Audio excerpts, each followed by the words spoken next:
नमस्कार दोस्तों, मैं रोहन शर्मा स्वागत करता हूं सभी का आपके अपने चैनल ज्योतिष एंड वास्तु में। कैसे हैं आप सभी? आज हम यहां पर बात कर रहे हैं सोलर इक्लिप्स के बारे में। 2026 के साल का पहला सूर्य ग्रहण लगने जा रहा है। ये पहला सूर्य ग्रहण 2026 के साल में कौन सी तारीख को किस राशि और नक्षत्र में लगेगा, इसके क्या प्रभाव देश और दुनिया पर देखने को मिलेंगे, कौन कौन सी चीजें ट्रिगर होते हुए नजर आएगी, कितने दिनों तक इस सूर्य ग्रहण का प्रभाव देखने को मिलेगा, सूर्य ग्रहण से संबंधित हर तरह की ज्योतिषीय जानकारी मैं आपको इस वीडियो में देने वाला हूं। अंत तक देखिएगा ताकि कोई भी चीज आपसे मिस ना हो जाए। एक और चीज यहां पर मेंशन कर देता हूं कि अगर आप रोहन शर्मा के नाम से कोई दूसरा कॉल रिसीव करते हैं या कोई मैसेज रिसीव करते हैं तो प्लीज उसे एक्सेप्ट ना करें। अगर आप मेरे नंबर से कोई मैसेज या कॉल रिसीव कर रहे हैं तो ही उसे एक्सेप्ट करिएगा, इस बात का ध्यान रखिएगा।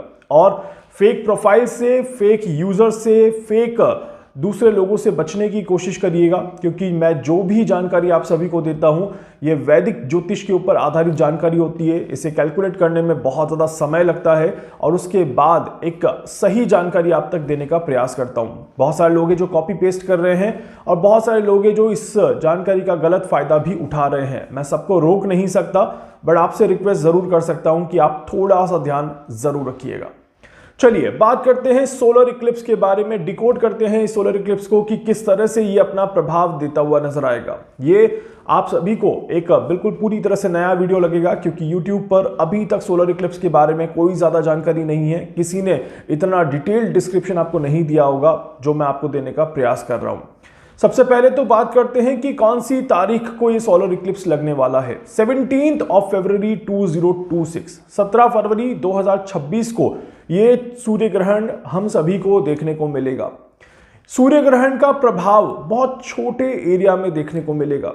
इस सूर्य ग्रहण को रिंग ऑफ फायर कहा जाएगा और ये सूर्य ग्रहण एक बहुत ज्यादा आप कह सकते हैं सूक्ष्म सूर्य ग्रहण कहलाएगा, जो बहुत बड़े एरिया में अपना प्रभाव लेकर के नहीं चल रहा। कुछ सोलर इक्लिप्स ऐसे होते हैं जो विश्व के कई हिस्सों पर प्रभाव देते हैं, कुछ ऐसे होते हैं जो सिर्फ एक शेडो लेकर के चलते हैं। इस सोलर इक्लिप्स में शेडो इफेक्ट्स काफी ज्यादा हैं। जहां पर सोलर इक्लिप्स में शेडो इफेक्ट आ जाए वहां पर चीजें काफी ज्यादा डिसबैलेंस और अनस्टेबल देखने को मिलती है। ये रिसर्च है, हिस्ट्री है, उठा करके देखिए और आप पहचानेंगे कि जब जब शेडो इफेक्ट वाले इक्लिप्स देखने को मिले हैं तब तब दुनिया में एक अनरेस्ट की सिचुएशन देखने को मिली है, एक अनस्टेबल सिचुएशन देखने को मिली है। एक थाली या कोई भी आप एक स्टील का चीज लीजिए और उसे जोर से बजाने की कोशिश करिए। जब आप जोर से बजाते हैं तो एक बहुत तेज आवाज निकल करके आती है। यह सोलर इक्लिप्स भी कुछ इसी तरह की आवाज का भ्रम पैदा करेगा। एक चोट बट कई सारी आवाजें उसमें से उत्पन्न होते हुए नजर आएगी। इसी तरह से जब ये सोलर इक्लिप्स लगेगा तब इसके बाद जो इंपैक्ट हमें देखने को मिलेगा वो इस एक तरह की आवाज के रूप में ज्यादा देखने को मिलेगा। मतलब कि हर तरफ अफरा तफरी का माहौल हमें देखने को मिल सकता है, हर तरफ केओस जैसी सिचुएशंस हमें देखने को मिल सकती है। एट द एंड होगा कुछ नहीं, बट फिर भी माहौल को पैनिक किया जाएगा। इस तरह के योग यहां पर बनते हैं और इसीलिए ये सोलर इक्लिप्स बहुत ज्यादा महत्वपूर्ण बनने जा रहा है। छोटा सा प्रभाव, छोटे से समय के लिए इक्लिप्स का आना, बट फिर भी बड़े एरिया में और बड़े दायरे में अपने आप को फैला देना, यही इस सोलर इक्लिप्स की सबसे बड़ी खासियत है। 17 फरवरी को भारत के समय के हिसाब से देखा जाए तो ऑलमोस्ट शाम का समय रहेगा। जब हमारे यहाँ पे सूर्यास्त होता है तब इक्लिप्स विजिबल होता हुआ नजर आएगा। इस वजह से भारत में ना तो ये पूरी तरह से विजिबल होगा, ना ही भारत में किसी भी तरह का कोई सूतक काल लगेगा। इस बात का भी विशेष तौर पर ध्यान रखिएगा। तो इस ग्रहण के समय पर आप सभी को जो बेसिक सावधानियां हैं वो शाम के समय में रखनी है। 3 बजे के बाद से लेकर के शाम को 8 बजे तक थोड़ी सी सावधानियां रखिएगा। हालांकि ना तो सूतक है ना इक्लिप्स विजिबल है, तो इस वजह से इसके डायरेक्ट इंपैक्ट इंडिया के ऊपर आते हुए नजर नहीं आते। पहले देख लेते हैं कि इसके प्रभाव कहां कहां हमें देखने को मिलेंगे।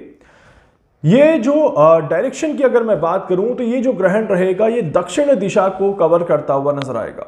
दक्षिण दिशा पर इसका प्रभाव काफी ज्यादा देखने को मिलेगा।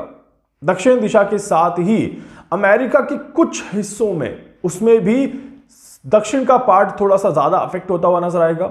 अफ्रीका के कुछ हिस्सों में उसमें भी दक्षिण अफ्रीका की तरफ ये थोड़ा सा ज्यादा झुकता हुआ नजर आएगा और खासकर ये ओशन सागर में काफी ज्यादा प्रभावशाली होता हुआ नजर आएगा। मतलब कि पूरी तरह से अगर देखा जाए तो ग्रहण का जो प्रभाव है वो समुद्र के ऊपर हम सभी को देखने को मिल रहा है, इसीलिए पानी इससे काफी ज्यादा प्रभावित होता हुआ नजर आएगा। पानी के आसपास जब भी कोई ग्रहण देखने को मिलता है और ग्रहण का 80 to 90% इंपैक्ट जब वाटर पे होता है तो चीजें डेफिनेटली थोड़ी सी अस्त व्यस्त होना शुरू हो जाती है। और अभी तो शनिदेव भी मीन राशि वाटर एलिमेंट साइन में ट्रांजिट कर रहे हैं, इसीलिए पानी तो काफी ज्यादा हाईलाइट इवेंट में यहां पर देखने को मिलता है। अब देखते हैं कि इस इक्लिप्स में कौन से नक्षत्र यहां पर रोल प्ले कर रहे हैं। कुंभ राशि और धनिष्ठा नक्षत्र का प्रभाव यहां पर देखने को मिल रहा है। कुंभ राशि में अभी इस समय में आप देखेंगे कि राहु विराजमान है। राहु के साथ शुक्र, मंगल और सूर्यदेव भी यहां पर देखने को मिलेंगे और उसी समय पर मंगल का भी प्रभाव यहां पर देखने को मिलेगा। तो जब सूर्य ग्रहण पड़ रहा है उस समय पर कुंभ राशि में ग्रहों का मेला सा लगा हुआ है और इसी वजह से कुंभ राशि काफी ज्यादा अफेक्ट होते हुए नजर आएगी। कुंभ राशि के जातकों को भी इस इक्लिप्स के बाद थोड़ी सावधानी जरूर रखनी चाहिए। अब देखते हैं कि इक्लिप्स से मेजर इंपैक्ट हमें कितने दायरे में देखने को मिलेगा, कौन कौन से समय अंतराल में हमें देखने को मिलेगा, ये थोड़ा सा समझ लेते हैं। जो मैं इक्लिप्स की कैलकुलेशन कर रहा था तो मैंने 3-4 चीजें नोटिस करी। जिस तरह की इस ग्रहण की फ्रीक्वेंसी बन रही है, जिस तरह से इस ग्रहण में योग बन रहे हैं, इसमें सूर्य का, चंद्रमा का, मंगल का, राहु का और शनि का इन्वॉल्वमेंट ज्यादा दिखाई देता है। इस वजह से इस इक्लिप्स के मेजर प्रभाव की जब मैं बात करता हूं तो 7 दिन की फ्रीक्वेंसी दिखाई देती है। 7 डेज का टाइम फ्रेम बहुत ज्यादा इंपॉर्टेंट बन जाता है। 7 दिन के बाद 20 दिनों तक का जो प्रभाव है ये भी काफी ज्यादा गहरा होता हुआ नजर आता है। 20 डेज के बाद 45 डेज बहुत ज्यादा क्रूशियल दिखाई देते हैं। इट मीन्स कि ग्रहण के दिन से लेकर के आने वाले 45 दिन बहुत ज्यादा महत्वपूर्ण है और मेजर इंपैक्ट इस इक्लिप्स का जो पड़ेगा वो 60 दिनों तक ज्यादा देखने को मिलेगा। उसके बाद इसके प्रभाव जो है वो धीरे धीरे शांत हो जाएंगे। तो जब हम 60 दिनों की बात कर रहे हैं मतलब कि फरवरी का आधा महीना, मार्च का पूरा महीना और अप्रैल का फर्स्ट और सेकंड हाफ आप देख सकते हैं, मतलब कि 15 अप्रैल से पहले पहले का समय जो है वो इस इक्लिप्स के इन्फ्लुएंस में देखने को मिलेगा।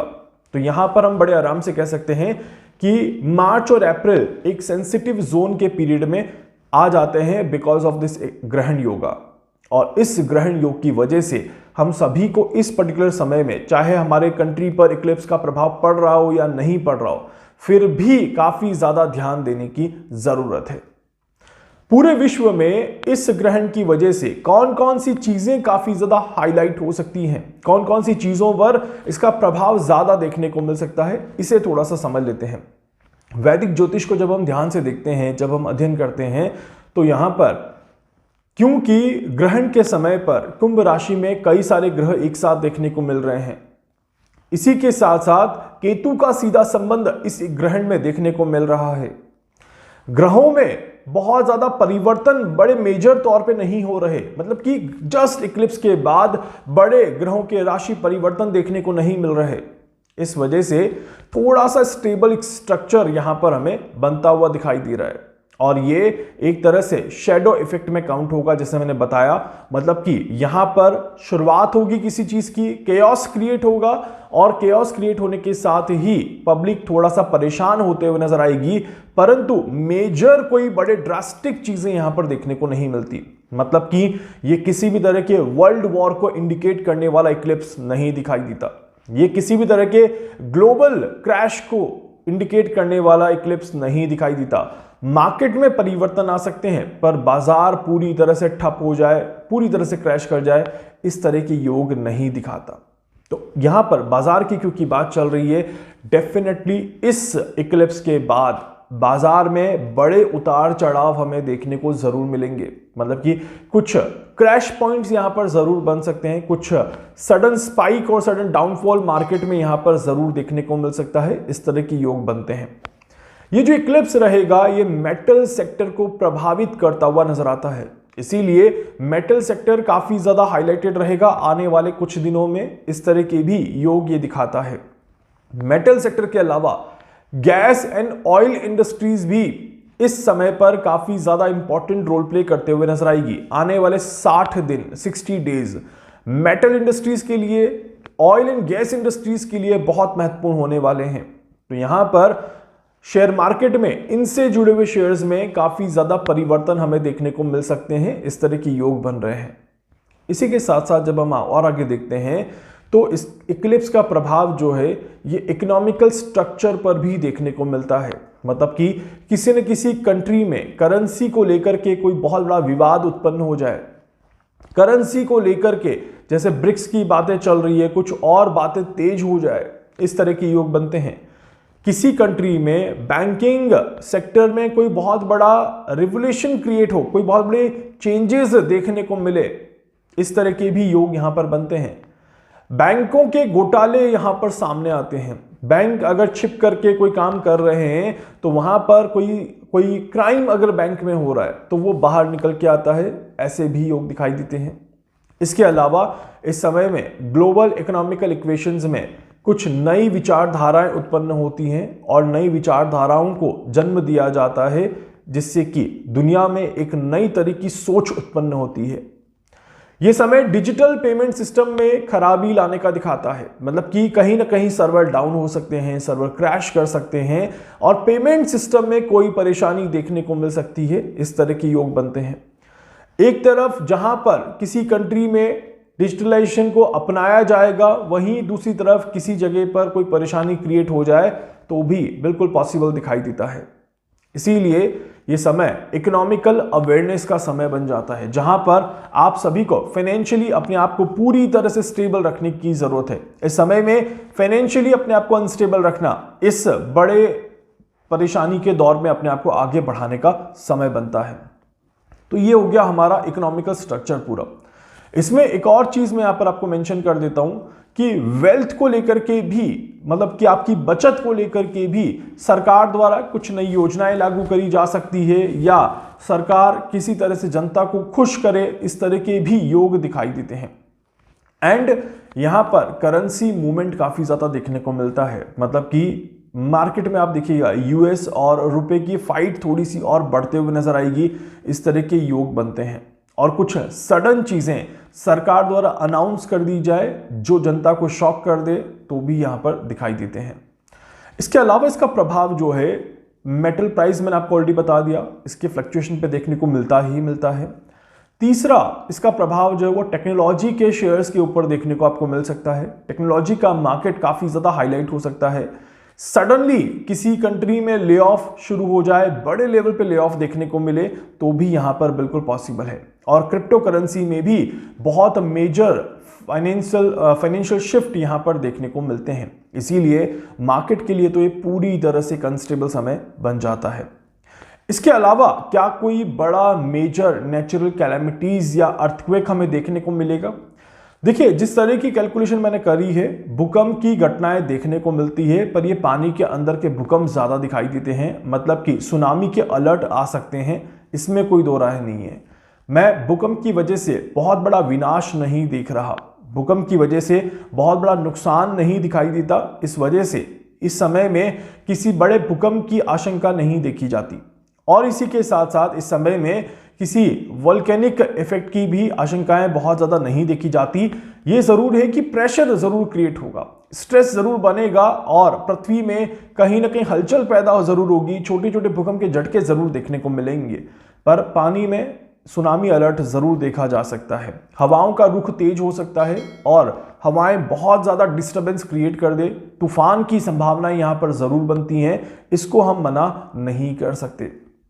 इसके अलावा इस ग्रहण के बाद आप देखिएगा कि हवाई जहाज में प्रॉब्लम्स की इक्वेशन से ज्यादा देखने को मिलती है।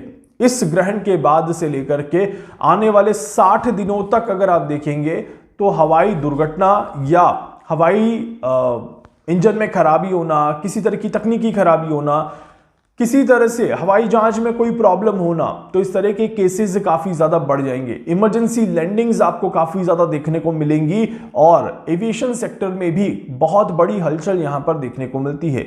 इस पूरे ग्रहण में सबसे ज्यादा खराब सेक्टर अगर कोई दिखाई देता है तो वो दिखाई देता है आपका एविएशन सेक्टर।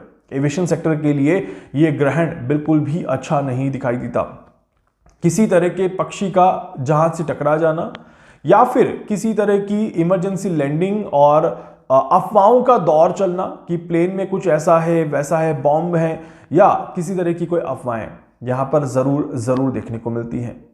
तो वहां पर अगर आप कहीं पर भी ट्रैवल कर रहे हैं थोड़ी सावधानी रख करके ट्रैवल जरूर करिएगा, क्योंकि हम पानी की बात कर रहे हैं, पहाड़ों की बात कर रहे हैं, यहाँ पर ग्लेशियर इफेक्ट आपको देखने को मिल सकते हैं। और इसके अलावा एक और चीज मैं जो कैलकुलेट कर रहा था कि ज्यादातर प्रभाव जो है वो पानी के आसपास के एरिया पर पड़ता हुआ नजर आएगा, ज्यादातर प्रभाव जो है वो दक्षिण दिशा पर प्रभाव पड़ता हुआ नजर आएगा। तो बहुत ज्यादा बड़े चेंजेस पूरे विश्व में नहीं दिखाई देते। एक और, विश्व में अगर कुछ होता है तो इकोनॉमी को लेकर के हो सकता है या मिलिट्री को लेकर के हो सकता है। मिलिट्री किसी तरह का ऑपरेशन यहां पर कंट्रोल करे या कंप्लीट करे, या फिर मिलिट्री इस समय में कोई अभ्यास करे, किसी तरह की कोई रणनीति प्लान करे, तो भी इस तरह के योग यहां पर दिखाई देते हैं। और गवर्नमेंट में कोई सडन चेंजेस यहां पर अनाउंस हो जाए या गवर्नमेंट कोई बहुत बड़ा मेजर डिसीजन ले ले और भविष्य को लेकर के किसी चीज की प्लानिंग शुरू कर दे, तो इस तरह के भी योग यहां पर बन जाते हैं। जब हम इसको पास्ट से भी चेक करते हैं तो पास्ट में भी कुछ इसी तरह के इवेंट्स देखने को मिले थे। आप देखिएगा इंटरनेट की क्रांति, और इंटरनेट की क्रांति में .com जब आ रहा था उस समय, जब जिस तरह से मार्केट चेंज हो रहा था, उसी तरह का दौर अभी शुरू होने वाला है। मतलब कि इंटरनेट के सेक्टर में भी कोई बड़े चेंजेस आपको यहां पर जरूर देखने को मिलते हैं। इसके अलावा पहले जब मेटल क्राइसिस हुआ था उसी तरह का मार्केट अभी देखने को मिल रहा है, जो मेटल में कहीं ना कहीं प्राइसेस काफी ज्यादा अप एंड डाउन की इक्वेशन लेकर के आता है। तो मेटल सेक्टर इस समय में हाईलाइट रहेगा, ये भी हमें पास्ट से पूरी तरह से कंफर्म होता है। तो यहां पर आप सभी से रिक्वेस्ट करूंगा कि इस ग्रहण को नेगेटिव मत लीजिएगा, इस ग्रहण को एक तरह से शैडो इफेक्ट में ज्यादा काउंट करिएगा, जिसमें मैंने कहा था अफरा तफरी का माहौल हमें देखने को मिलेगा। तो विश्व में कहीं पर भी कुछ भी होगा तो ऐसा इवेंट ज्यादा देखने को मिलेगा जहां पर अफवाहों का दौर ज्यादा चलेगा, भ्रम का दौर ज्यादा चलेगा, और जहां पर लोग अचानक से पैनिक होते हुए नजर आएंगे।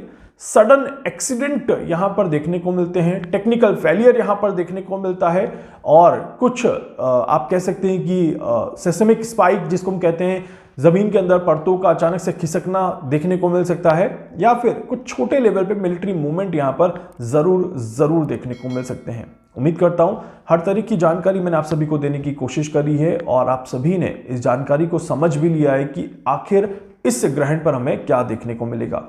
शुरुआत के 7 दिन, उसके बाद 20 दिन, उसके बाद 45 दिन और उसके बाद 60 दिनों तक इसका प्रभाव मोटे मोटे तौर पर हमें देखने को मिलेगा। और खासकर मार्च एंड अप्रैल थोड़ा सा सेंसिटिव महीना आता है दुनिया को लेकर के, तो इसीलिए आप सभी से रिक्वेस्ट है कि इस समय में थोड़ी सावधानी जरूर रखिए और जो जो चीजें मैंने बताई है उन पर फोकस करके अपने शेड्यूल प्लान करें, अपनी जर्नी प्लान करें, अपने आने वाले दिनों को प्लान करें और अपने आप को ग्रहण के हर एक क्षेत्र से बचाने की कोशिश जरूर करिएगा। कुछ और कैलकुलेशंस मैं कर रहा हूं जिसमें स्पेसिफिक कंट्री को लेकर के मैं कैलकुलेशंस कर रहा हूं कि कहां कहां पर इसका प्रभाव ज्यादा देखने को मिल सकता है, कौन कौन सी कंट्री में एक डिसबैलेंस की इक्वेशन देखने को मिल सकती है। तो बहुत जल्द आपको वो भी देखने को मिल जाएगा। तब तक के लिए वीडियो को लाइक कर दीजिएगा, चैनल को सब्सक्राइब कर दीजिएगा, बेल आइकन पे जरूर से क्लिक करिएगा। कुछ भी पूछना चाहते हैं, जानना चाहते हैं, अपने बारे में कुछ भी समझना चाहते हैं, आप मुझसे संपर्क कर सकते हैं। मैं पूरी कोशिश करूंगा आप सभी की हर संभव मदद यहां पर कर सकूं। धन्यवाद।